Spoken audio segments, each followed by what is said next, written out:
Avis vascular centre మన దేశంలోనే the best varicose vein hospital అనేది మన విషయం మీ డాడీతో చెప్పని భయంగా ఉందా? అయితే ఈ జన్మకు మనం పెళ్లి కాకుండా ఇలా ఉండిపోతున్నానా? లేక భయంతో నువ్వు చెప్పలేక ఎప్పుడో ఎవనో ఆయన తీసుకొచ్చి కట్టబెడితే? ఏమిటా మాటలు? ప్రేమించిన నిన్ను కాక ఇంకొకరిని చేసుకుని నేను బ్రతకలను అనుకున్నావా? ఈ జన్మకి నిన్ను తప్ప ఇంకెవ్వరిని పెళ్లి చేసుకోను. తప్పనిసరి అయితే నా ప్రాణాలైనా ఇస్తాను కిషోర్. పద్మ, ప్రేమించిన మనిషి గురించి డాడీతో చెప్పడానికి భయం ఎందుకమ్మా? అన్నయ్య, పోనీ డాడీతో చెప్పడానికి భయం అయితే ఈ అన్నయ్యతో చెప్పొచ్చుగా. మీరు పద్మ అన్నగారా? అవును. అంటే లాయర్ రాజా కదా? ఎస్. నమస్తే. నమస్తే. మీ గురించి పద్మ ఎప్పుడు చెప్తూ ఉంటుంది. పద్మ ఈ విషయం నాకెప్పుడు చెప్పలేదు. అయినా నీ ఫేమను గురించి మీ ప్రేమను గురించి నాకు బాగా తెలుసు. అరే, ఇన్ని విషయాలు ఎలా తెలుసుకున్నారు? చిట్టి చెల్లెలు క్షేమాన్ని 1000 కళ్ళతో కనిపెడుతున్న అన్న అన్ని విషయాలు తెలుసుకుంటాడు. పద్మ, నువ్వేం భయపడకమ్మా. నాన్నగారితో ఈ విషయం నేను చెప్తాను. అతని పేరేమిటి? పేరు కిషోర్ కుమార్. పేరున్న పాటగాడి. ఆటగాడిగా పేరేనా? వేరే ఇంకేమైనా ఉన్నవాడు? పెద్దగా ఉన్నవాడు కాదు, కానీ మనసున్న మంచి మనిషి. నీకు అతని గురించి విన్నాను, తెలుసుకున్నాను. వాళ్ళు ఎంత గాఢంగా ప్రేమించుకున్నారు? ఒకరి కోసం ఒకరు ఎంతైనా త్యాగం చేసుకునేటంత. అయితే నేను అతన్ని కలిసి మాట్లాడి చెప్తాను. ఓకే.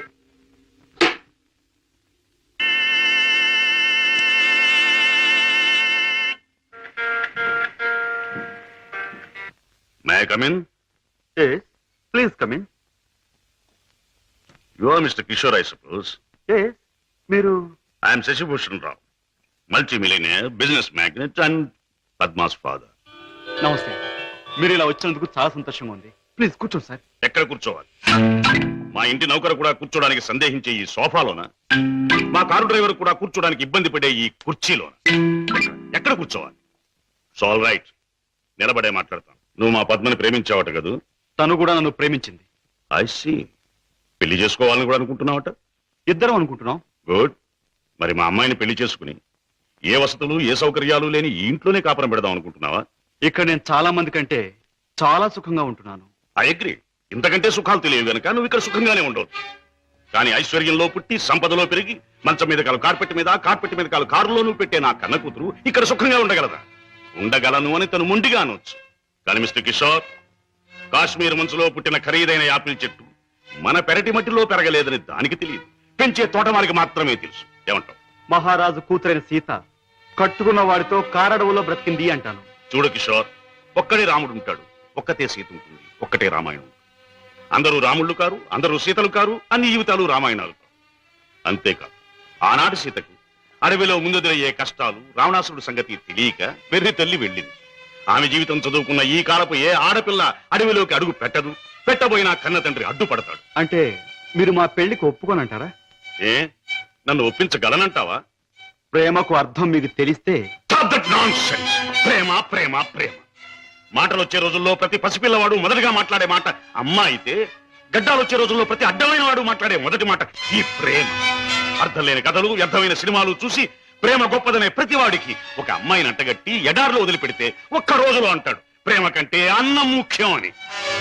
చూడు కిషోర్, ఈ లోకంలో అన్నం కావాలన్నా, ఆనందం కావాలన్నా, సుఖం కావాలన్నా, సంతోషం కావాలన్నా కావాల్సింది డబ్బు అని నా అభిప్రాయం. అందరం ఎక్కించి తిప్పిన నా కూతుర్ని నీకు కట్టబెట్టి అగాధంలోకి తోయకూడదన్నా నిర్ణయం. అండ్ రిమెంబర్ వన్ థింగ్, ప్రేమకి అర్థం నాకు బాగా తెలుసు. అందుకనే నేను ప్రేమించే నా కూతుర్ని నీకిచ్చి పెళ్లి చెయ్యను. బాయ్.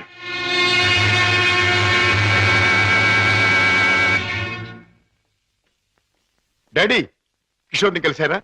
అన్ని విషయాలు మాట్లాడారా? పెళ్లి ముహూర్తం నిశ్చయించారా? నిర్ణయించాను. రాజా, నేను ఇవాళ అర్జెంటుగా హాంకాంగ్ పెడుతున్నాను. వారం రోజుల్లో తిరిగి వస్తాను. నేను వచ్చిన 2వ రోజునే పద్మకి పెళ్లి. బట్ వన్ థింగ్, పద్మ పెళ్లి జరిగేది కిషోర్తో కాదు, నా స్నేహితులైన కోటీశ్వరుని కొడుకుతో. డాడీ, ఇది నా తుది నిర్ణయం. It's final.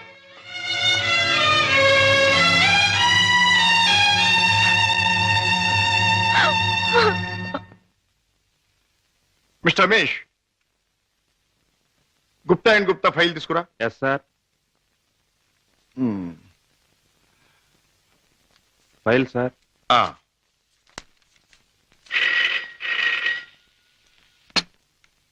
Hello, Raja speaking. నేనే అన్నయ్య.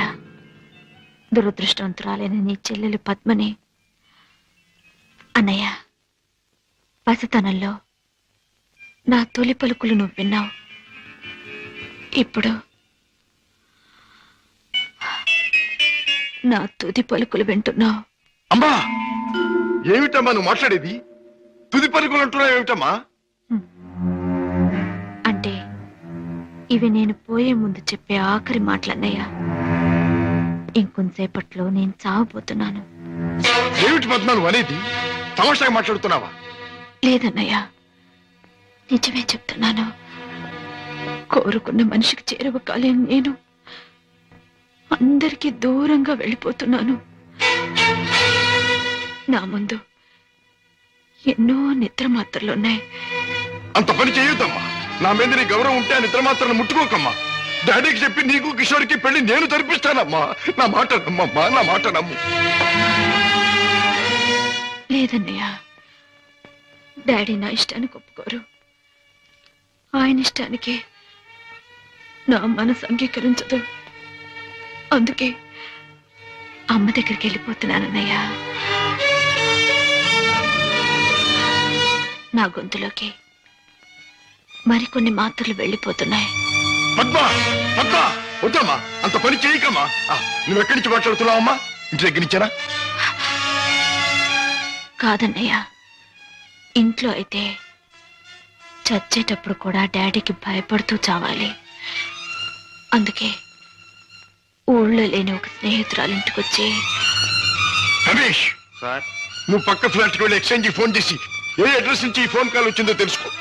అమ్మా, నువ్వు చావడం తప్పమ్మా. భగవంతుడి ఇచ్చిన బ్రతుకు చివరిదాకా బ్రతకాలమ్మా.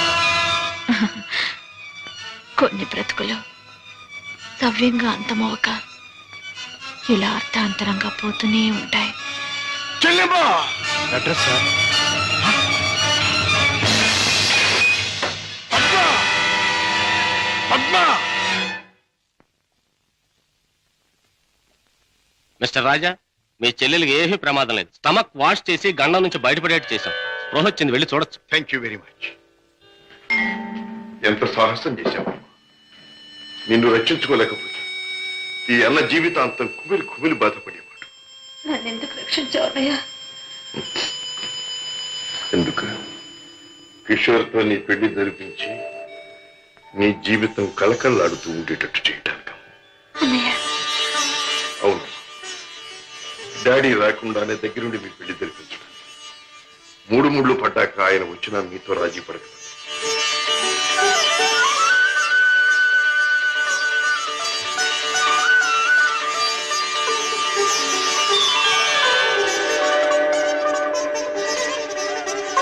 చిలకా గోరింకిల్లాగా మీ జీవితం నిండుగా ఉండాలి.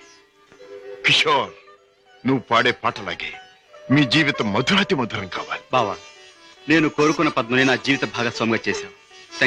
Thank you very much.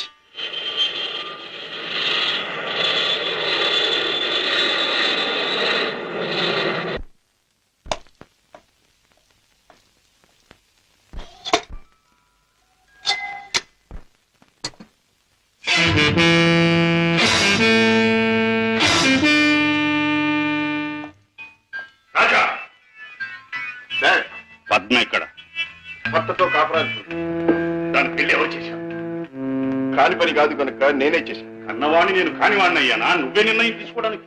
తప్పుగానప్పుడు, తప్పనిసరైనప్పుడు ఎవరైనా నిర్ణయం తీసుకోవచ్చుగా. అయితే నీ మాత్రం ఆలోచన జ్ఞానం నాకు లేవంటావా?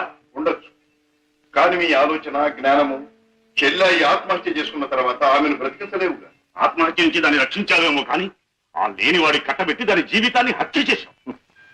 కోరుకున్నవాడు లేనివాడైనా వాణ్ణి చేసుకున్న తర్వాత ఆడది అన్నీ ఉన్న అదృష్టవంతురాలుగానే బ్రతుకుతుంది. రాజా, దాని మీద నాకు ప్రేమ లేనట్టు, దాని సంతోషాన్ని సౌఖ్యాన్ని నేను కోరనట్టు మాట్లాడు.